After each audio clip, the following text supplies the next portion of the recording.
Hello everyone in the VC. I thought I would do a sort of combination video here of Record Store Day and an album review. So Record Store Day because I got a whopping total of one item. There was just not much on the list that appealed to me this time around, and that's really been the case for the last 3 or 4 Record Store Days. Kind of losing its luster a little bit, and there was a various artists jazz album of jazz Christmas music that I would looked interesting. I would have liked to have had, but neither of my stores got that in. So the only thing I got, and everybody's seen this, is still sealed. I really thought better of this and almost didn't get it, but I had asked the guy when the list came out a month or two back if he would try to get a copy of this. He said he would, and he called me and said he had a copy. So since he had it, I went ahead and picked it up.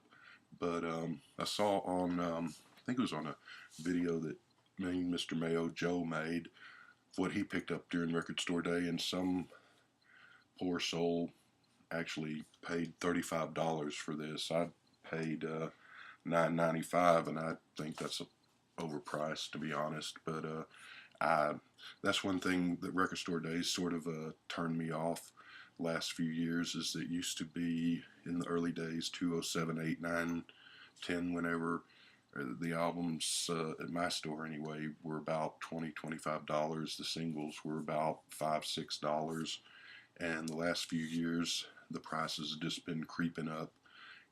I can't blame the record stores for wanting to make money, I guess, but it's they just jack the prices up. And the biggest thing is like I said, the Black Friday and the regular Record Store Day, the last 4 or 5 of them, when the list comes out, I used to really get excited, but I'll look through the last several of them, and it's a couple of things on there that appeal to me, if that. I think the regular Record Store Day in April, I don't remember if I got anything or not, but one of them I know. I looked at the list and there was absolutely nothing on there. But so there's this, and I haven't opened it. I've seen it because several people have gotten this, Joe and a couple others, and they've showed videos of it and they opened it. They're numbered. I got number there. You can't really see it because of the wrapper there, but 2082 of 5600 I got, so I didn't get number 1, unfortunately. I don't know, it's a pretty picture sleeve. I wish Paul would have put this out just as a regular single, even though I realize people don't generally put singles out nowadays the way they used to in the good old days. But it's I Don't Know and Come On To Me, in case you didn't know which songs were on there, which were on his album Egypt Station. Both good songs. 2 songs that got early release, so to speak, on the internet. Videos of these came out a month or so before the album as teasers, and I wish, that's another problem I have with Record Store Day lately, is just things that you can already get. He's got so many unreleased songs that it's a shame that he didn't make this an EP. Put I Don't Know and Come On To Me, but then put a couple of unreleased songs on here that are only available through a limited edition record store thing, and make it something truly special instead of just 2 songs that have been out for 3 or 4 months now, and really been out for several months because they were released online before the album came out. So nice picture sleeve. I didn't realize it was numbered till I got it, so I guess that's kind of cool. I'm not sure I'll ever open it. And so that's my Record Store Day. I might have got the Joan Jett album, but they didn't have it at either of the stores I went to, so, and I'm really not sure I even would have got it anyway. So yeah, that's Record Store Day. We move on to the continuing story of George Harrison reviews in order of release, and we come to November 5th, 1982, and his masterpiece, Nobody Ever Said, Gone Troppo, which I always thought meant gone tropical, like to the islands, but apparently it is a saying that means gone nuts or gone crazy. This album shot to number 108 on the United States charts, and in England apparently they have better sense because it didn't chart at all. So a funny album because in 1982, of course, they didn't have internet and all that, but I was an avid reader of all the Rolling Stone and Cream and Trouser Press and all those magazines, and they'd usually have a heads up when a new Beatles or Who or Rolling Stones or whatever album was coming out, solo Beatles album. And the album before this, of course, got some airplay because of the All These Years Ago John Lennon tribute song. This one, I don't remember seeing any advance notice on it coming out, and I do remember uh, clearly being in Peach's Records one day because I went to the record store pretty much every week back then, at least once a week, and walking in the record store just to look around, see what was new releases, and looking over at the new release section and saying, what the hell is this? George has got a new album out. Goofy cover. I think it's kind of silly cover, which fits the album. But so yeah, I had no idea it was out, and I didn't get this album till years and years later. I don't remember ever hearing anything off of this on the radio back in '82 or after. And the only time that I've ever heard any of this on the radio was on the XM Beatles channel. I've heard a song or two a couple of times, but so I don't know that it ever got any real airplay of note in America or anywhere else, but I guess it did well enough to get up to number 108. George didn't do any promotion for this album. This was it Warner Brothers? His contract was coming up, and he owed them one more album. He had sort of gone back and forth with them on Somewhere in England, the album before this, about the content of that album. So he just wanted to apparently, well, not wanted to. He just apparently just tossed something together, and here's your album, so I can fulfill my contract and get out of here. And that's pretty much what he did. Doesn't sound like as hard as in most of this. It's a pretty lighthearted album. It sounds like he's, at the same time, it does sound like he's just sort of a not a care in the world attitude, and maybe even having a little bit of fun, but sort of like Extra Texture, where it sounds like he just made an album because he figured that's what was expected of him or had to get out of a contract, and really should have just taken a year off or so and come back later when he felt like it. He was more into planting trees in his garden at Friar Park and driving race cars and producing films and stuff at this point in his life, apparently. And so, but this is what we get. So, a totally rock and roll free album for really. I mean, it's just a bunch of wimpy, middle of the road type music, which you really miss. Wish he would sort of remembered his rock and roll roots and sort of kicked it up a little bit. Just sort of a cheesy, wimpy album overall. But let's go through the songs, even though they're really not worth going through.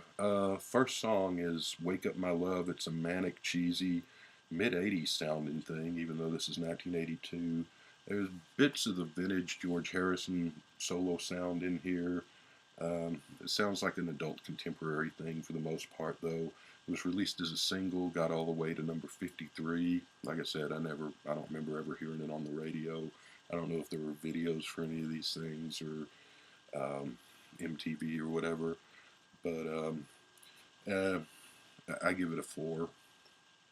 Second song, That's the Way It Goes, is sort of a tropical, easy listening type piece of music. The idea is that chasing money, people that get all caught up in materialism and chasing money are on a pointless journey because that's not going to bring you happiness.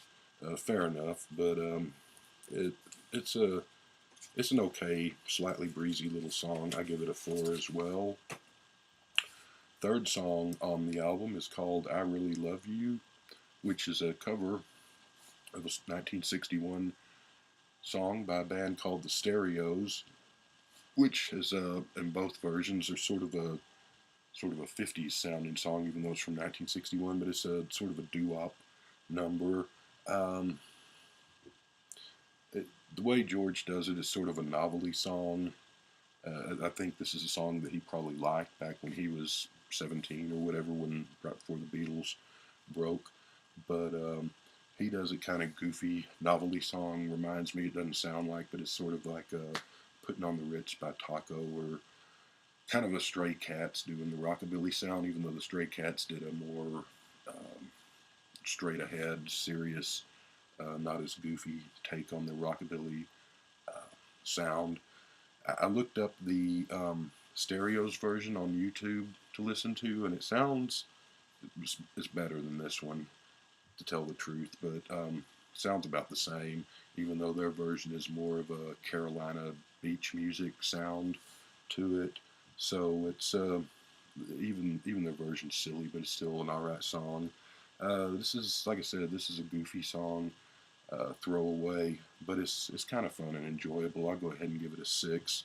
And one of the best songs off the album, unfortunately, and it's a good laugh, but not not something you're gonna want to play very often. But I'll give it a 6. The fourth song, side 1, is called Grease, um, Greece. Not Grease is the word, but Grease like togas and all that.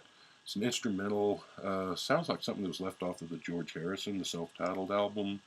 Um, but at first, but then it quickly gets really boring and really just boils down to being elevator or phone hold music. It's very banal, and I give it a 1 on Grease.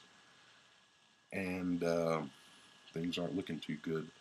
We close side 1 with the title track, Gone Troppo. Uh, this reminds me of those really bad 80s Beach Boys albums. The tropical sound, or it sounds like the bad Paul Simon album, which, I mean, all Paul Simon albums are bad, but the Graceland, that crappy album, it's got that Caribbean island laid back to the point of being in a coma, just sort of goofy, silly music, cheesy 80s production. So Gone Troppo, the title track, gets a 0. We go to side 2 and things get a little bit better. Mystical One is the first song on side 2.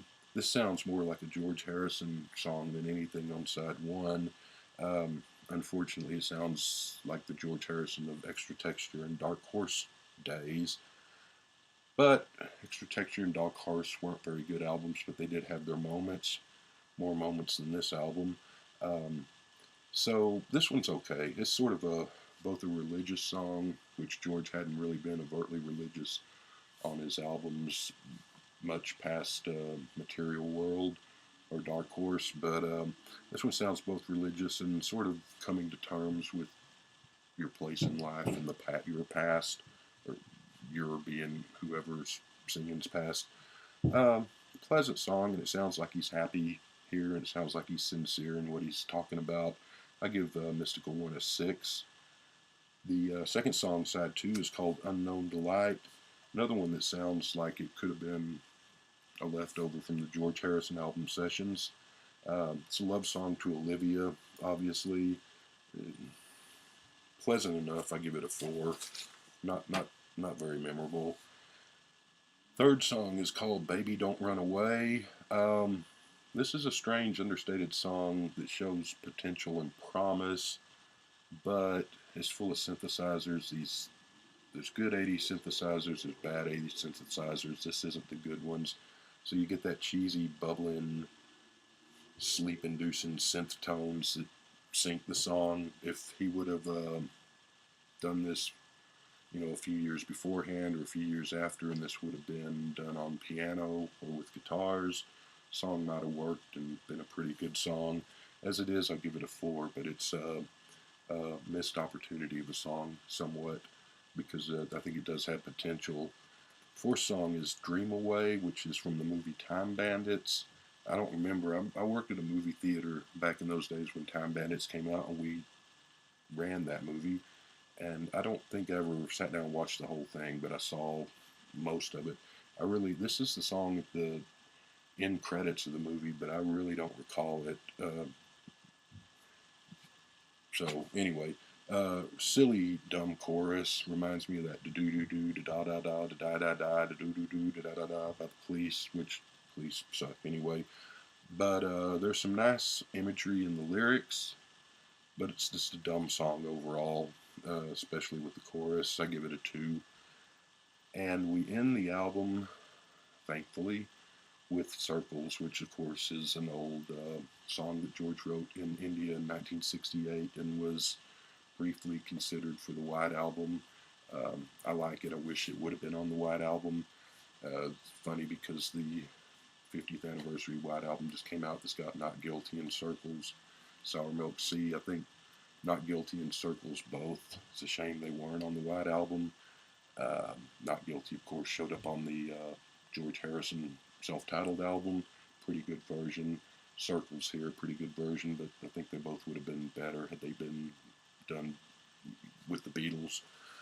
But some people don't like Circles. They just think it's like a boring sort of a depressing song, and it sort of is. It's sort of in the mode of Blue Jay Way or something, but just life goes around, and what goes around comes around, and the mundane aspects of life. But I like the song, and I'm going to give it a 6 here. Like I said, I wish the Beatles would have done it. Overall, on this album, here's Inner Sleeve, and I'm going to give the album overall a 3. There's, I don't know, 2, 3 songs that are halfway decent.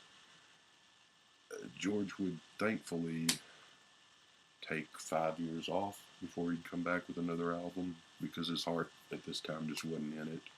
And, in the 70s, I guess he was under contract to do albums into the 80s. And so when he didn't feel like it, he had to just push something out. But this gave him a break to come back with another album. We'll see if that one's any good or not. But that is Gone Troppo. That is my record store day purchase, which thankfully didn't cost $35. Feel bad for that guy. That's ridiculous. And I will be back with another George review and some other stuff. And hope everybody's having a good weekend.